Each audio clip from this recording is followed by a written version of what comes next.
Hi, all listener, and welcome to this episode today.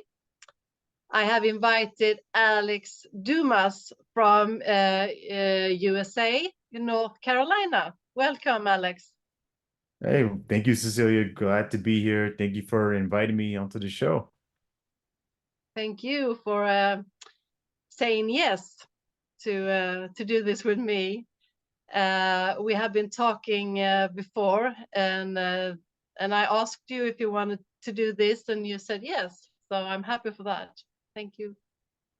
Yeah, I appreciate it. And I know we talked about a lot of different things, and one of the things that we were, looking at, and I may have the topic off, but this is what's coming through me right now as far as just navigating through challenges, through difficult times, through hardships, and for anyone listening or watching, if you are here listening to this and watching this right now, there's a good chance you've experienced that in your life at some point. And if you haven't, it's coming. So just buckle up for that. And hopefully this will be not necessarily me teaching or training, but really just I'm just here to share my experiences of what I've gone through, what has helped me, and I hope that they help you as well. And one of the things that is present for me, and I think when we spoke, this is the story I really wanted to share, was a breakthrough, a setback really that set me up for a comeback a number of years ago. So I'm going to take you back with me now. We're going to time travel. So cue the fairy dust and the music and the harps and all that. And I'm going to put you back in my world in 2015. And during this time, there are a lot of things happened in my life. Me and my wife were preparing for the birth of our son. We already have a daughter, and she was 4 years old at the time and about to be five later that year. So obviously a big change, a new addition to the family. And early on in that year, or at least late in 2014, my mother, she had fallen, broken her leg. She was in a rehab facility working on being healed, and it was just a very difficult time. It was challenging for her, right? This happened in end of October, where she had fallen, and this first fall happened, and it was a lot of strain on the family, coming to visit her. She wasn't being very compliant with the nurses and the treatments, and really that was just the rapid decline of her health. And fast forward a couple months later, we're in April now. My son is born on April 22nd. And earlier in the month, my mother experienced several strokes, and she wound up being in a vegetative state. And I share all of that because, and even before that, actually, she had the fall in October, broke her leg. She healed enough to come back home, which was against many of our wishes, our hopes, because she wasn't quite strong enough to be back. And so she forced her way back home, against advice of doctors and obviously against the advice of family. She winds up falling and breaking her hip like the same day, like just almost immediately, right? She's back in the hospital, has these strokes at the start of April, and then 3 days after my son is born, she passes away. So a lot of emotion, heaviness right there. And it was a challenge because I said I have me and my wife, we have our daughter, she's four, so a very young girl.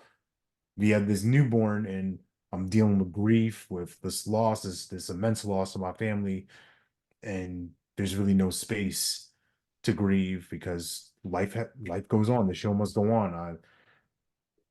I have to be a parent. I have to be a partner to my spouse, and at the same time, I'm building a financial service business. It's doing well. I'm recruiting people, and money's coming in a bit, and I'm still working a full-time job. Well, fast forward a few months later, right? So this happens in April.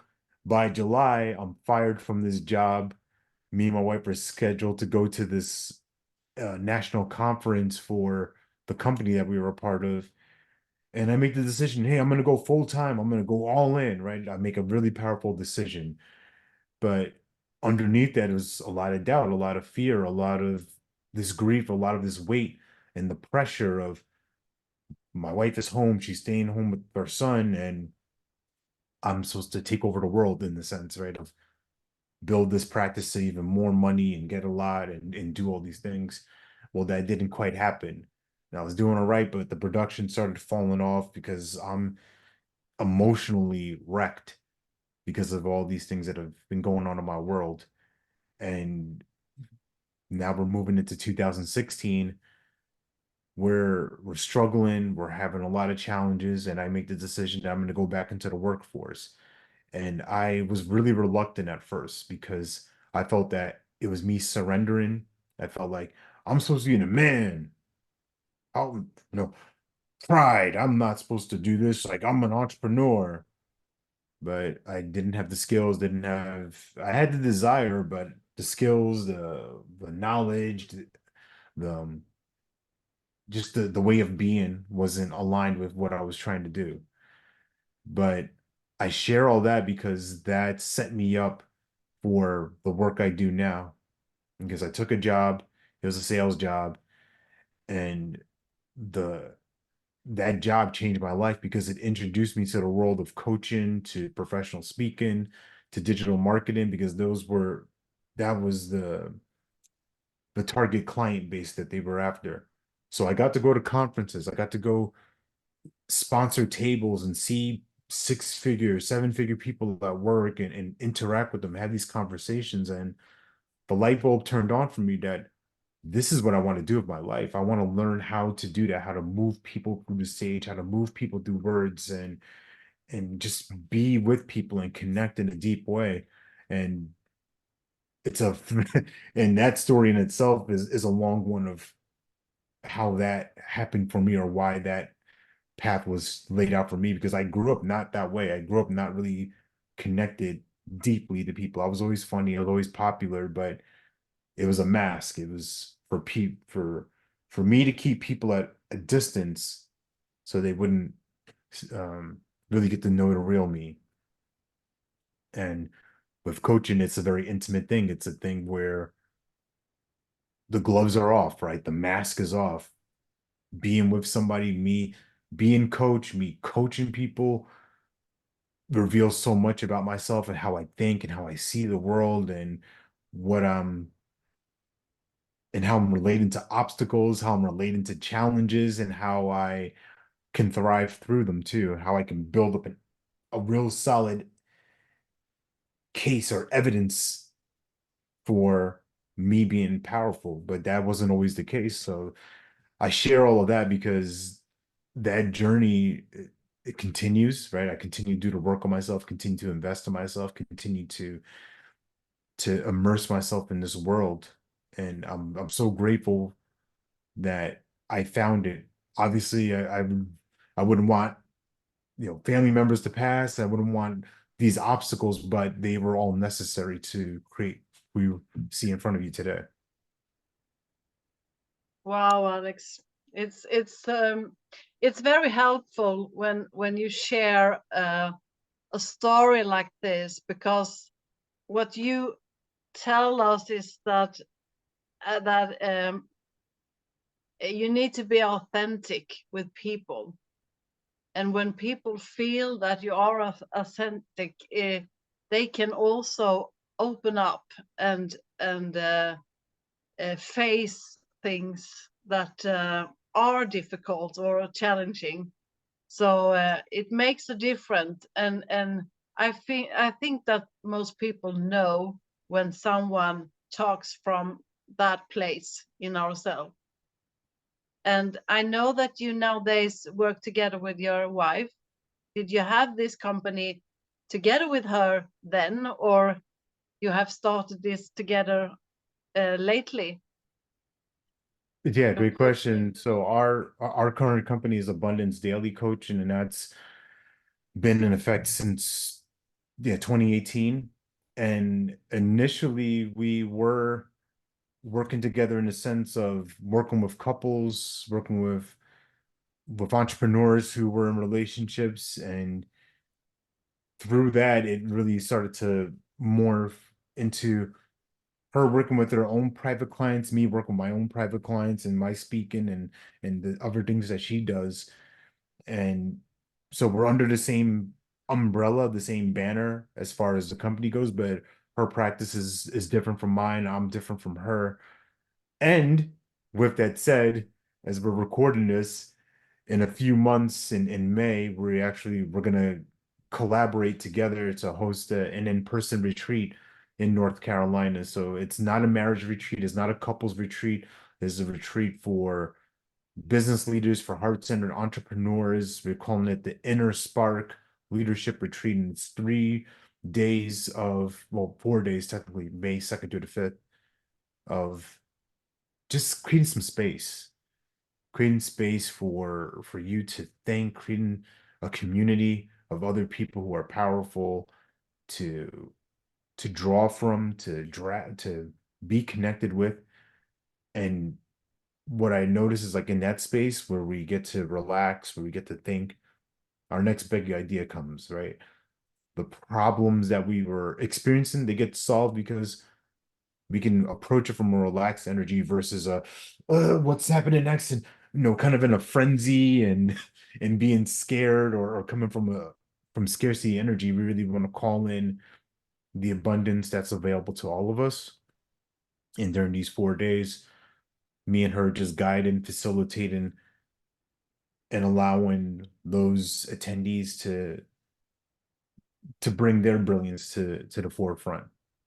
But it's also going to just be a space for them to come to do that and be open for whatever happens over the course of those days. So hopefully, to answer your question, as far as us working together, not working with each other so much, but here we've found a way to bring her tools, her skill set. I mean, she's an amazing person. Obviously, I married her. Like, that's kind of criteria number one.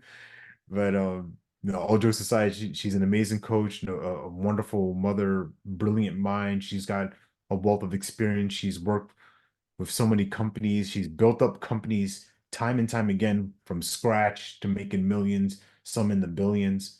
So she has business acumen for sure. And I bring my gifts of creativity, of mindfulness, of leadership, of communication, and we're gonna put this all together in this beautiful package in a few months.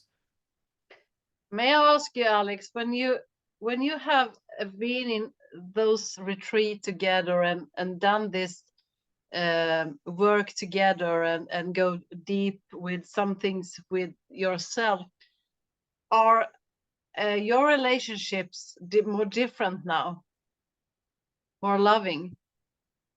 Yeah, yeah, for sure. And so, just to give you some context, this is the first time that we'll be hosting this type of conference together, or retreat together. But we've been to other conferences, we've been a part of several different events, and yeah, each time we come back different because our awareness is different. My my way of being, my listening for her is different, and vice versa. That way she is for me. And I think it's just a deeper appreciation of that person, because it can become easy to go through the motions of same old, of you almost want to finish the other person's sentences because you know what they're going to say, right? You're not really, you're here with them, but you're not really, right? And just case in point, right? We're recording this right now. Just this past week, me and her were at a retreat in Vancouver. Powerful event. I want to give a shout out to my coach and his team for creating that and crafting that. And it was amazing because there's one part of it was actually the final part of the 3 day experience where we were in a group of three other people, so five of us. Everybody was kind of branched off in little tables, little groups.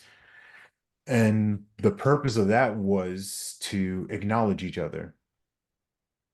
share what you acknowledge each other for. So she was to the left of me and I started it off. So I acknowledged her and I know that she's not always she receives it, but it's an uncomfortable thing, right? Because people, it's she's in the forefront. It's in a small, intimate circle, and she's crying. Other people in the group are crying because I just shared from the heart of what I experienced with her over these 3 days. But obviously, it's a totality of our past 18 years together as a couple and 14 as a married union. So it was emotional, it was heavy, but it was also necessary because sometimes, like I said, we don't always speak those things out. We don't always really let people know how we feel or how they impacted us and how much we appreciate them. It can become very easy to be like, yeah, thank you, hon. Yeah, I love you. But when it's, listen, I love you and I thank you. And this is what I acknowledge you for. It's different.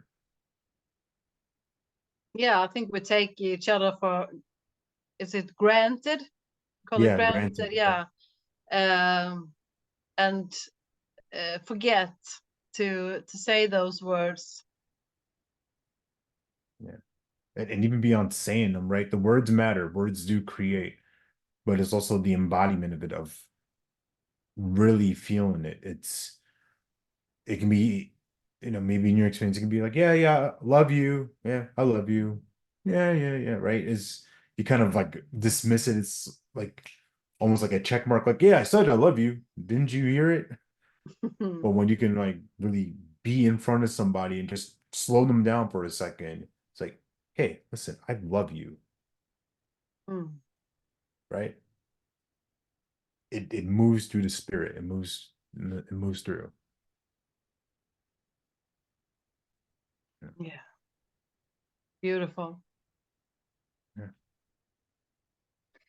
And when we talked, when we had our Zoom call, you talked about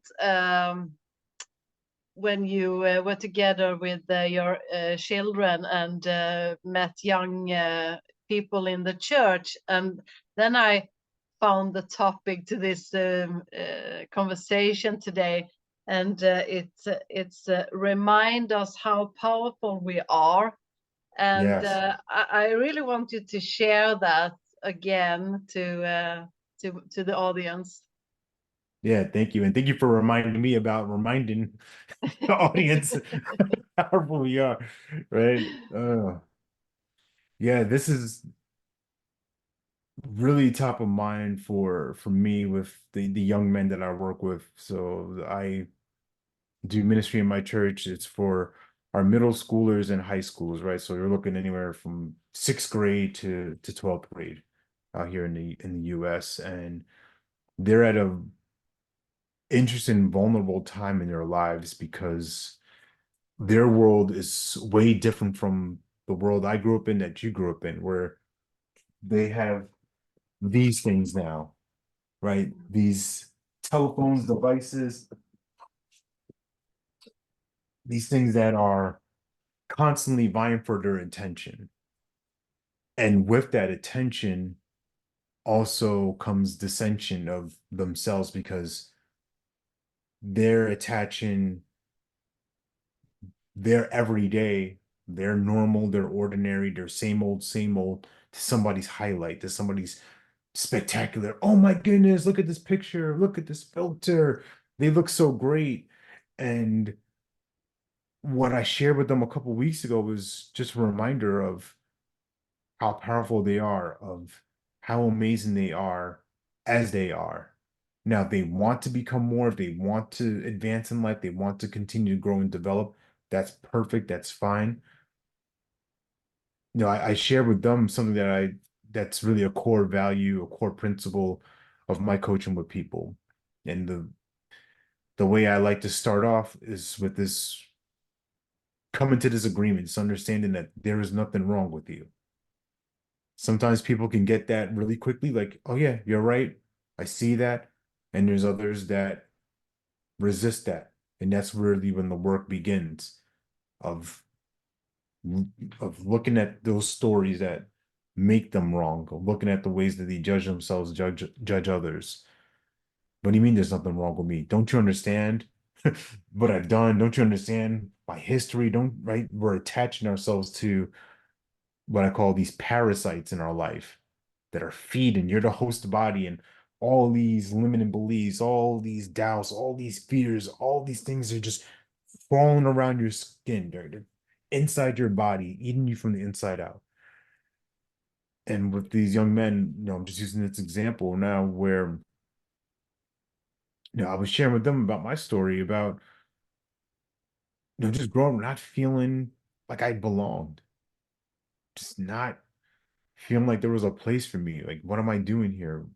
Like, why am I physically in this room? Why am I in this family? And I share all that not to put down my family or friends or community, because I had a great community, I had a great upbringing, I had great parents, great siblings.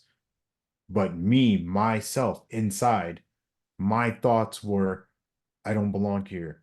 Something's wrong with me. I'm I don't fit in. I'm invisible. I'm insignificant. These were the thoughts running my mind. And I would ask questions that weren't filled with strength.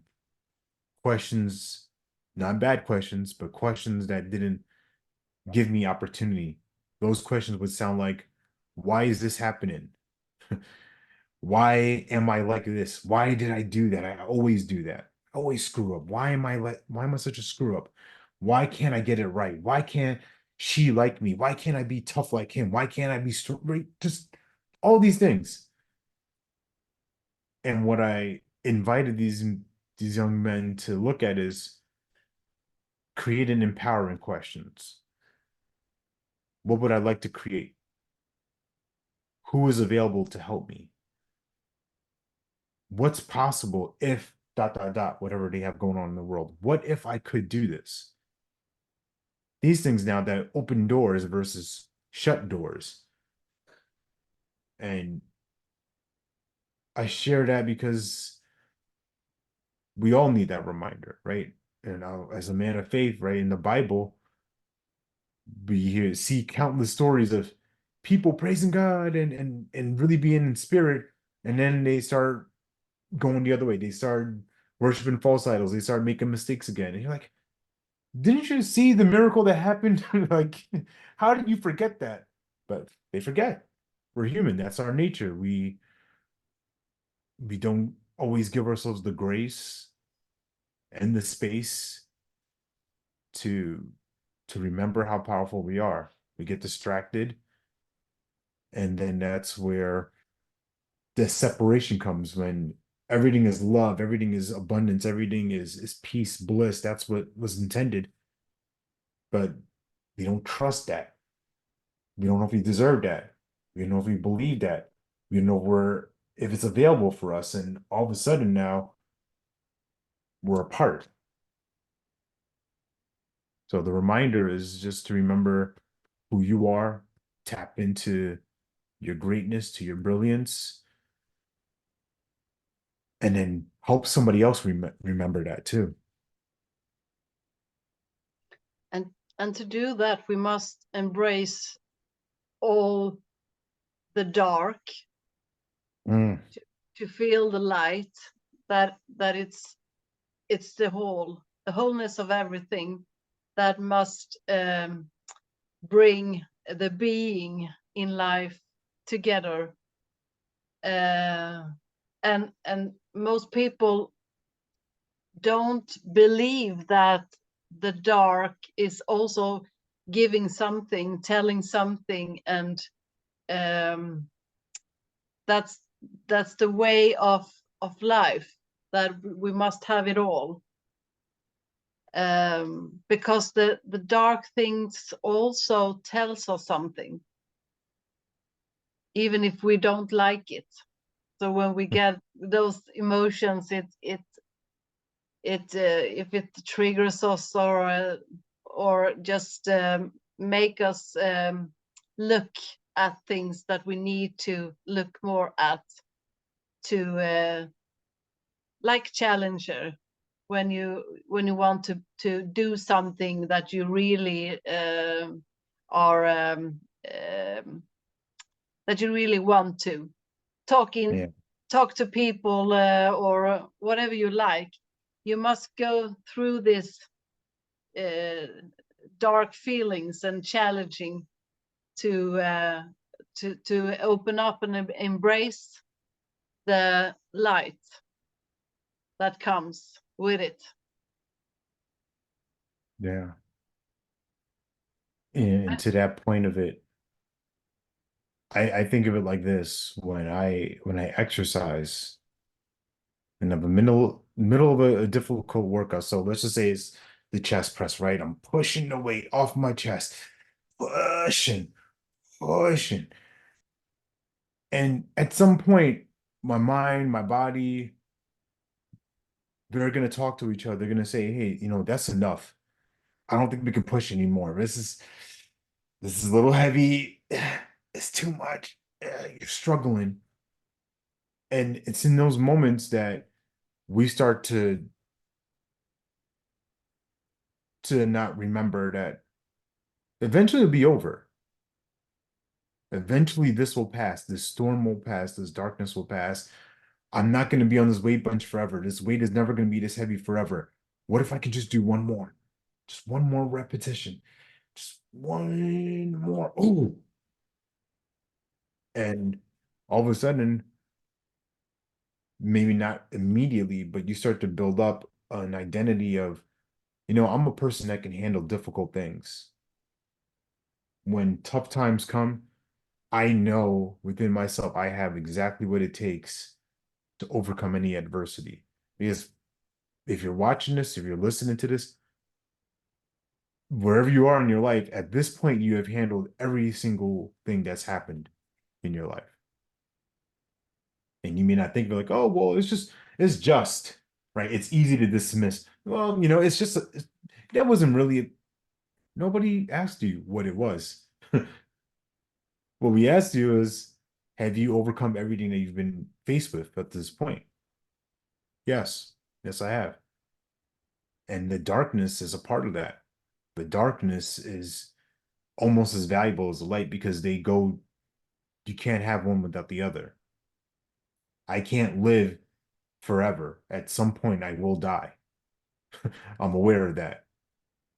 That's just that's probably the most important part of life, death. And then there's all these things that happen in the middle. I'm born and I die. In the middle, what happens? What do I create? Who do I be? And And I know that you have been, I don't know if you have been coached by Steve Hardinson, but you have been in the ultimate coach community. And yeah, he always, when I have looked, and I'm going to read the book also, but I know that I've listened to podcast and I've heard about being. yeah.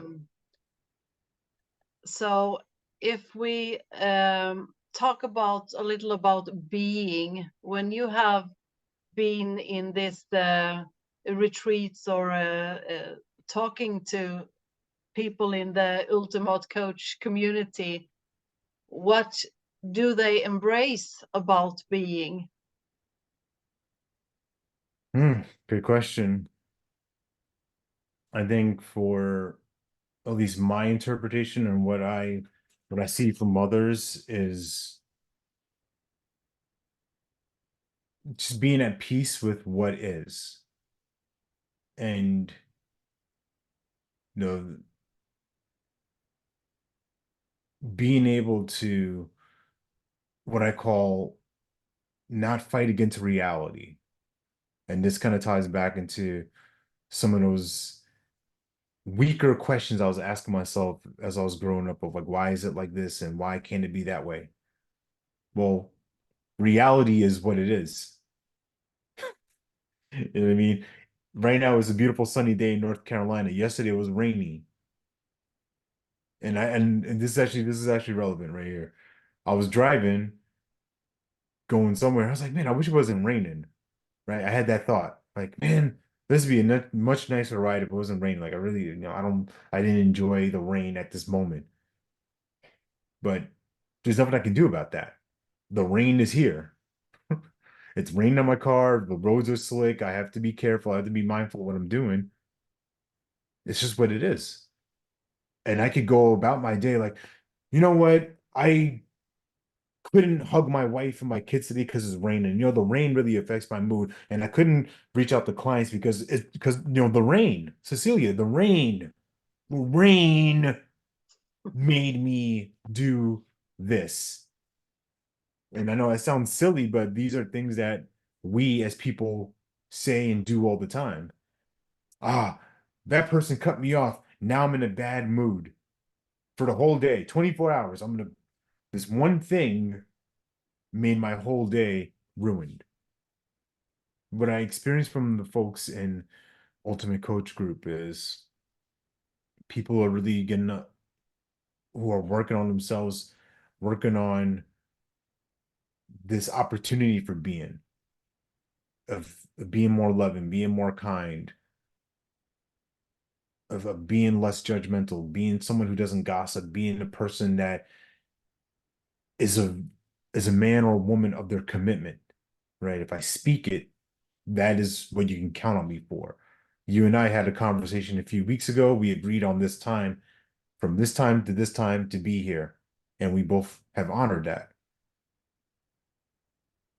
If I was the type of person who kind of flaky, Cecilia, maybe I'll show up, you know, I'll be here, 15 minutes after. That's not honoring you. That's not honoring your time. That's not honoring me and my word because now how can you depend on me? How can you count on me if I'm not even if I don't even have the strength within myself to the integrity to do and say the things I'm going to do. So the I think that's the big thing I get from this group of if you speak it, someone's going to hold you to your word. And that's a scary thing because we're so used to throwing our words away and taking them for granted and not really valuing the weight of words create, right? Just how you and me are communicating right now through this computer screen and we're in these little Zoom boxes and the microphone I have here. Somebody had to speak that out to make that happen. Somebody had to say, wouldn't it be great if somebody from Sweden could talk to somebody in the United States and maybe in Canada or maybe in Puerto Rico and Africa and Asia?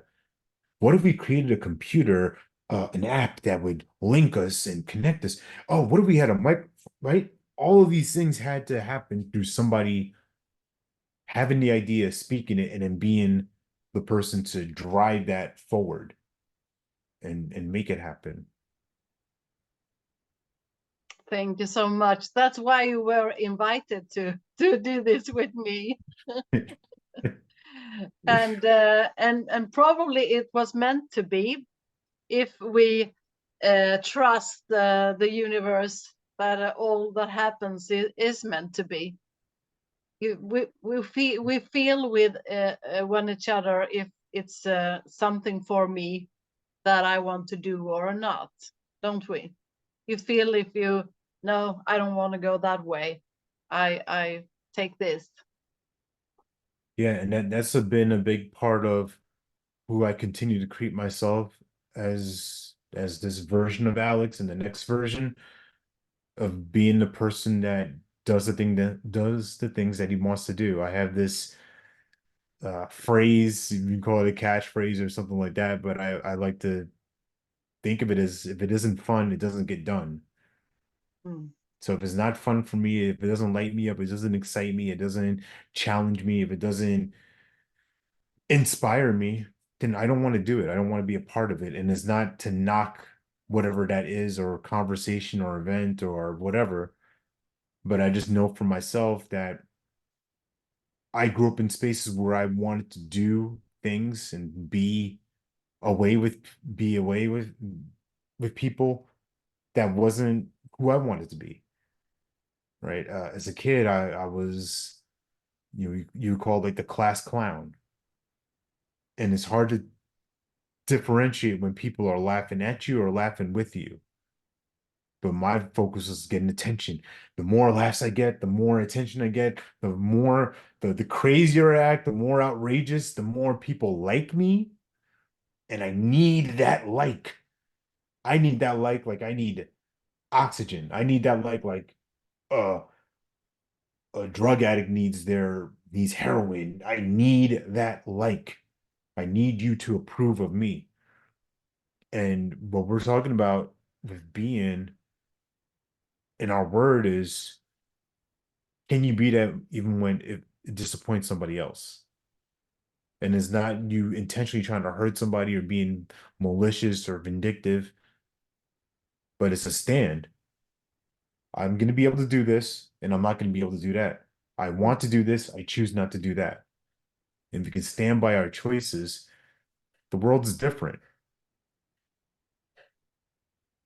At least in and my, we and like, we at and least in we my mind.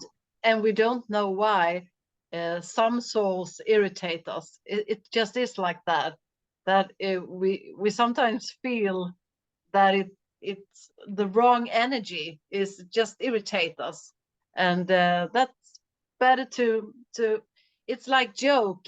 I don't like all kinds of joke, but some joke I found very funny, and Yeah. that's also different, and nothing wrong or right with it. It just is that it's more fun to do it with. You're more passionate to do it with some people. Yeah.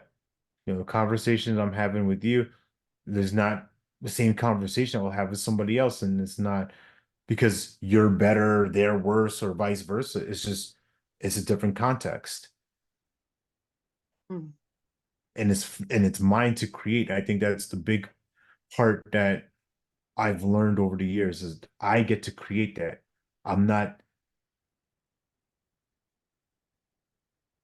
life does not have to impose itself on me. I don't have to do what I've been told to do. I get to create that. I get to choose that.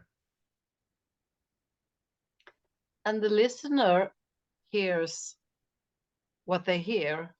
It's Yeah. all about them, and it's all about us, what we hear.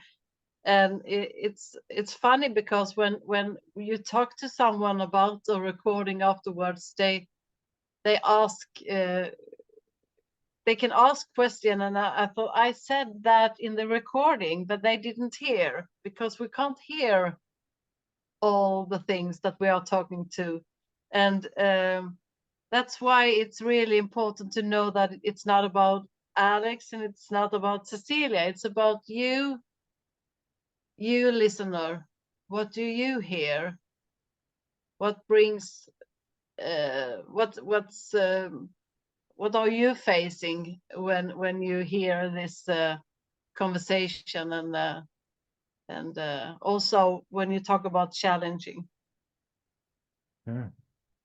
Yeah. That's a big part of it. Someone can hear this and watch this, and maybe somebody's seen me on an interview or watched me on a podcast and maybe listen to my daily podcast. Like, yeah, I heard that already. I know that. I got that. Yada yada. When is he gonna like give me the thing, right? When is the actual thing gonna happen? Well, it's been happening for 30 plus minutes now. And it's about where you're coming from. Are you a person that's listening with 10 things in your mind right now? Like, man, when he's gonna hurry up? Oh, I have to do this. I gotta get the dog, I gotta get the email, I gotta drive here, or are you gonna be the person that listens and says, I can use this in my life. I see myself there. I've done that. Yeah, that I can improve here. There is hope. There's optimism here. Life can be different from how I created it so far. I get to take responsibility for how I feel. Ooh, okay. Now what do I want to do with that? So you have an opportunity to listen like that, or the person that knows it has been there, has got it already. And if that's you, that's fine. More power to you if that's what it is. But if you're showing up in a space of real curiosity, I can guarantee that you're showing up that way in other areas of your life. If you're at your work or your profession, you're curious as to what your team is saying and what your customers are saying. You're curious to how you're feeling and how you're relating to it. You're curious about your spouse or your partner. You're curious about your children, grandchildren, aunt, nieces, nephews, whoever's in your life. If you got that already, there's a chance that you're not as receptive, that you've got that with your kids. You know that already with your wife. You know that already with your boss, um with your team, with your peers. That's a possibility too. And when we're not curious, it's like we're sleeping. We can go to our work and do the same thing day after day after day, and don't need to use anything else, with just what we remember, our memories from the last day, and we do the same and the same and the same, and nothing new happens. Nothing new will come in.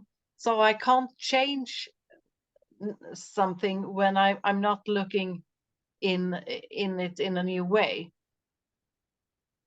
Right. Imagine I had a door in front of you, Cecilia, and behind it were treasures. Anything and everything you've ever wanted in your life. Anything that you can see possible, right? It's behind this door. And you come to that door, and your mind and your body says, well, that's a door. I know what a door, I know what's behind a door already. I know how to open a door. I'm not going to go through that door. I already know that. I know that door.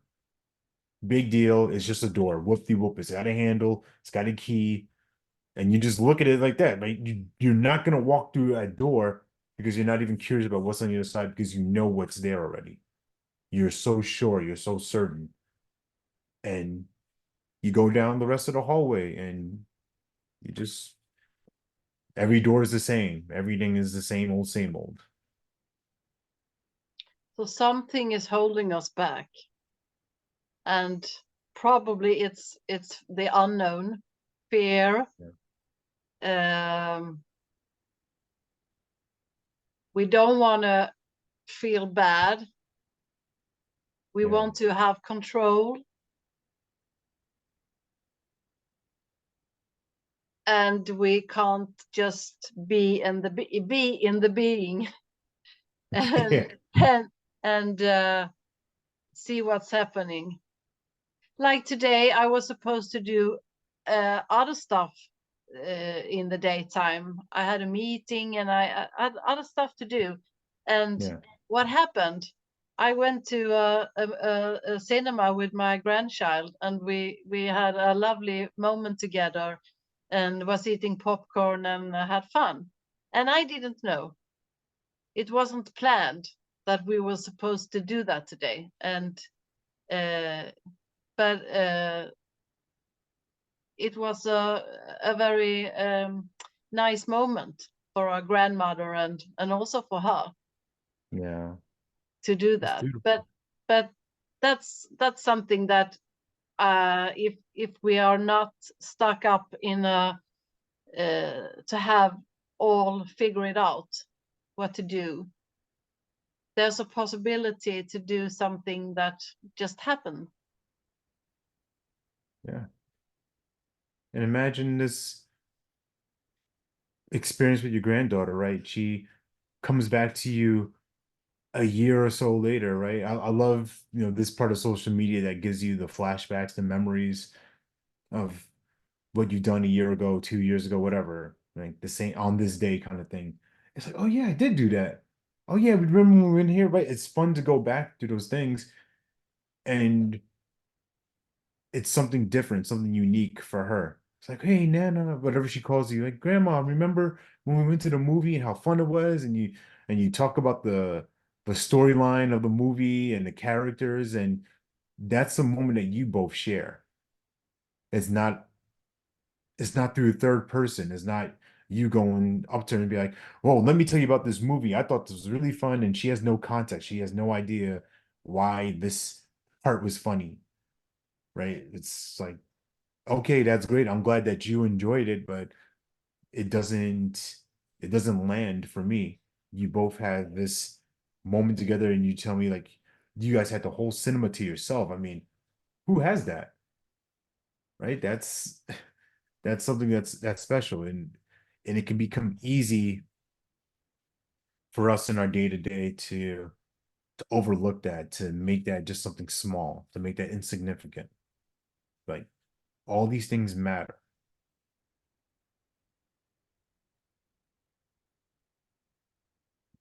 Yeah, it does. And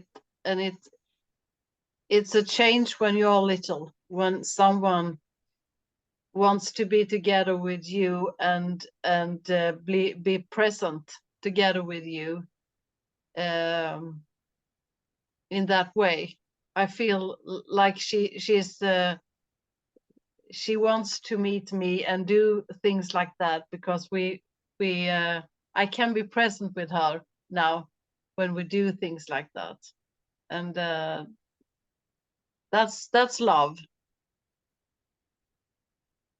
Yeah.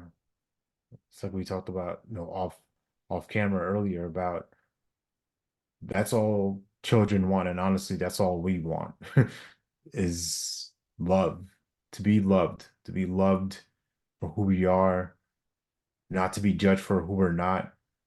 And even if that comes out as a judgment, right? For my kids, I love them and also see opportunity for them.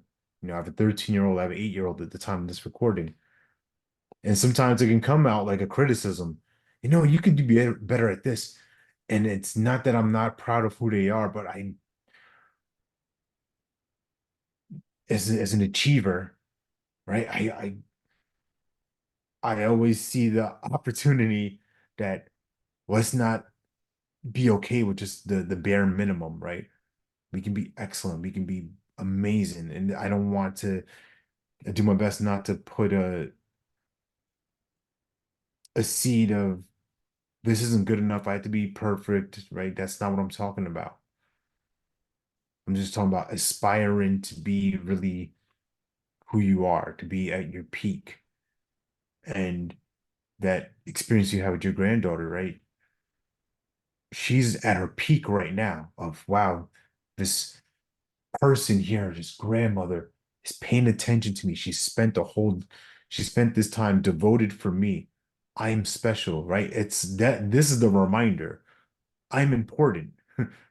I'm I'm valued, I'm blessed, I'm belong, I'm loved. That's what is most important versus a toy, a gift, a new phone, a new app. Those things are great gadgets, but the inner mechanics, the inner system, the operating system of who you are, right? Coming back to being, that's gonna hold more weight than anything. And sometimes it's easier when you're a grandmother, and when you had your own children small, because then, like you said, you want them to embrace and do things, and not just sitting with a mobile all the time, and not meet people, or having fun. So it's not that easy sometimes at home, when you when you uh, um, when you are in it, and your children are living home. Yeah. I mean, I have a few more years before I experience, one of my children moving on to her life, right? And our daughter's the oldest, and she's, I was sharing this last night at church, right? Because I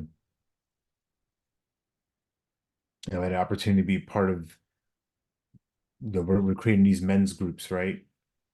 And at the table, it was a very diverse group, right? We had this one man, 18 years old. His life is really just about to start taking off as far as being independent and figuring out his career path and things of that nature.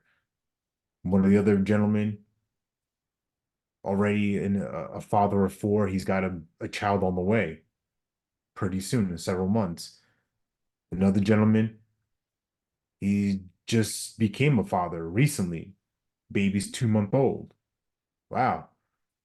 There's me. I have my two kids and where they're at in life. And then another gentleman, his wife is pregnant. She's expecting their first child. So a lot of different pieces, a lot of different things in this circle.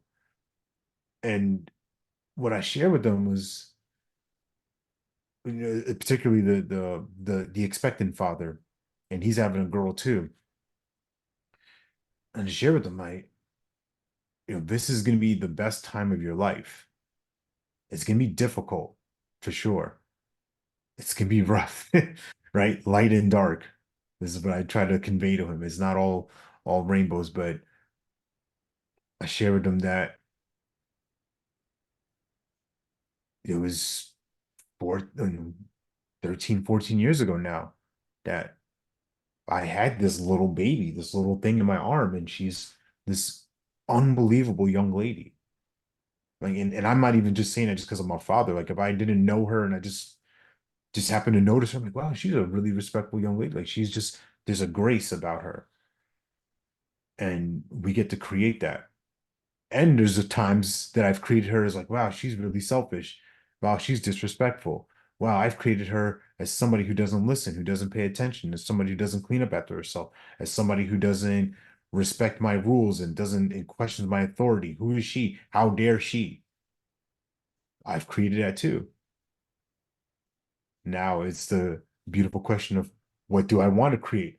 Who do I want to be with her? Who do I accept her to be in my life? Because those things are all true. She'll be a messy kid and leave things on the floor, and she'll also be a sweet kid who who thinks of me, who's thoughtful, who says kind things, and wants I hate to say it this way, but wants my approval, wants my attention. It's my choice to be with her, however.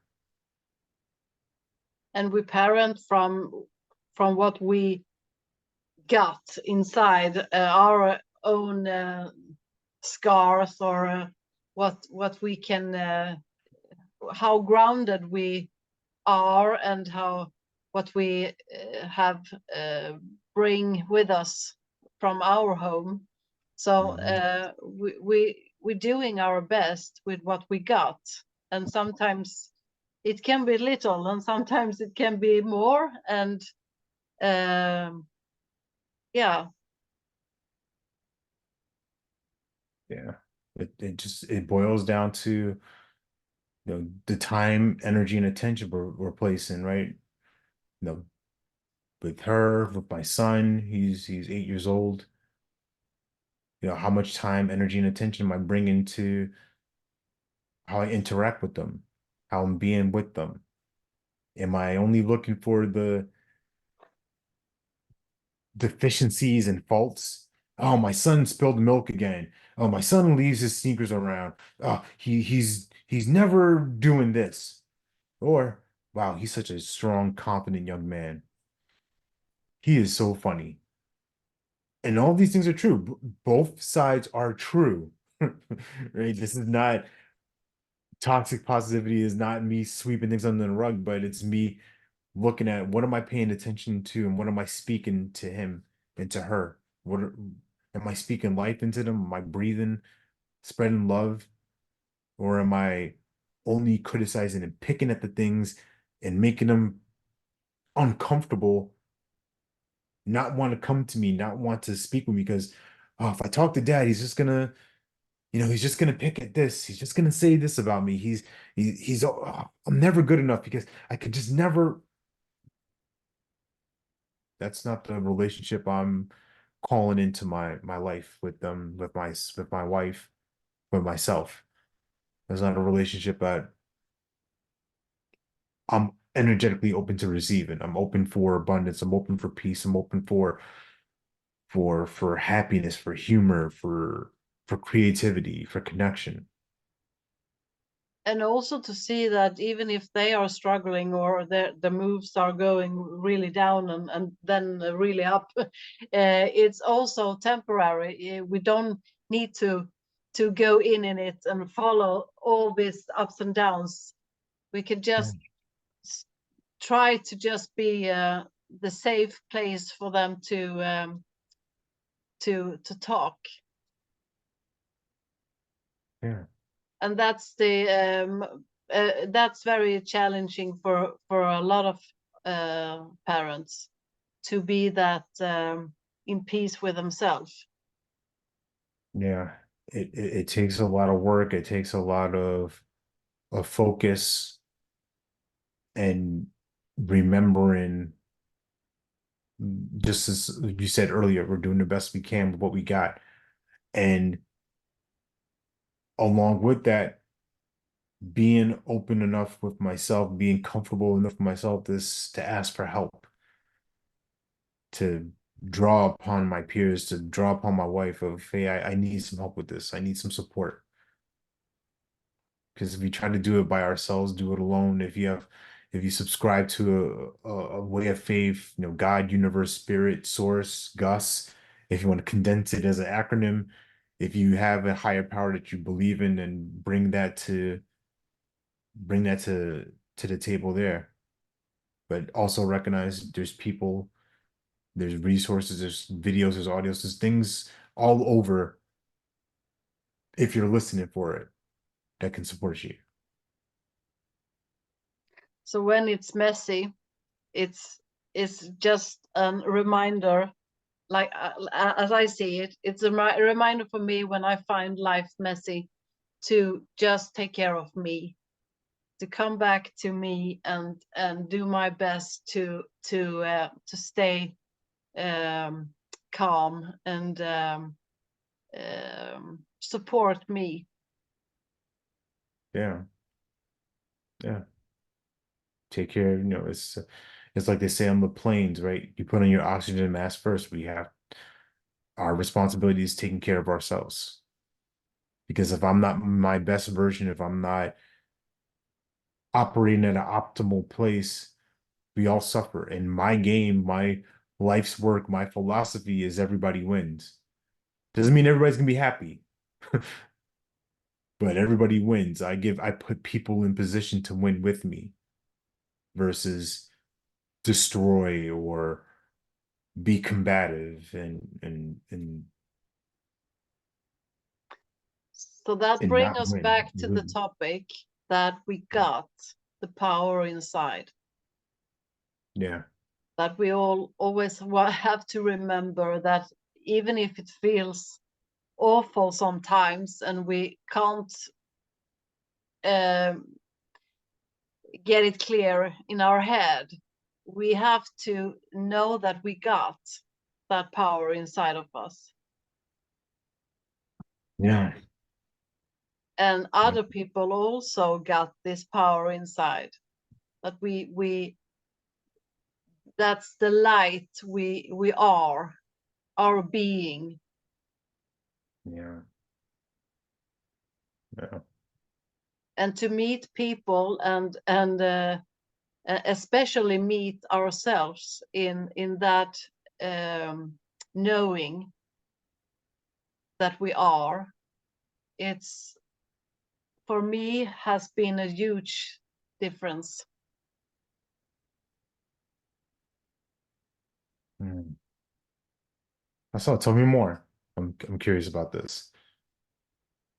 That I see that if I feel that it's messy on the outside, I can go inside and take a break, take a pause, and after a while I can see that like you said, something have taking me through life all the time, in all challenging I got. Something inside of me have always been there and have taken me through life. And I'm here sitting with you talking today, and how's that? Who is experiencing all things? Who is looking out in the outside.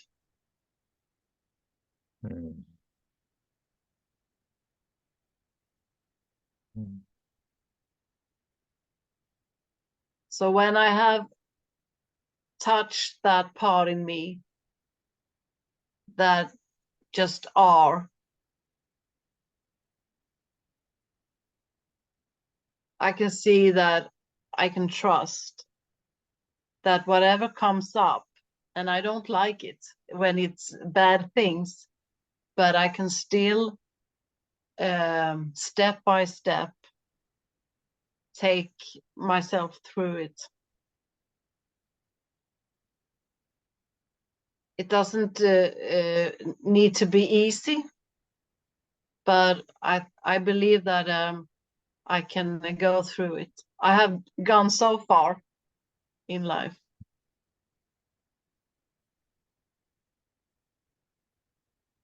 And if I don't trust it, because sometimes I don't, sometimes I feel like my mood is very, very low down and I can't see it. It's not clear. I'm up in my head.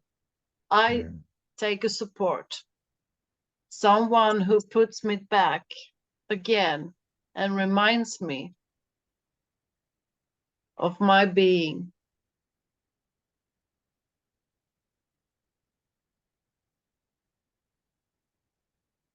Yeah, it's powerful. Thank you for sharing.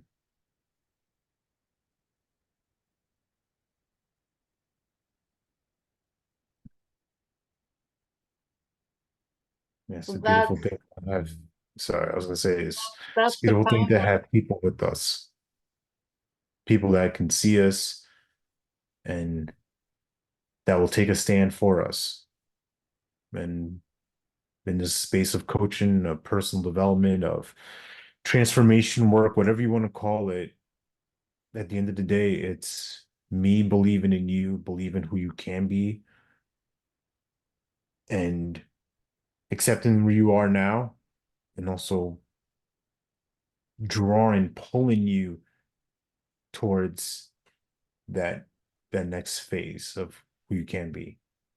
And it's not positive thinking. It's just meeting dark and meeting light. Yeah, The wholeness of everything. yeah, yeah. Full and complete. That's it. That's who we are, human souls. Souls being form and formless. Yeah.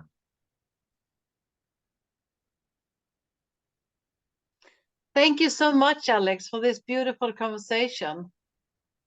Yeah. And Thank and you. really embrace that we are that power that we all want to be. Yeah. Hey, thank you for creating this. Thank you for inviting me. Thank you for just being here with me and us having this experience together. Thank you.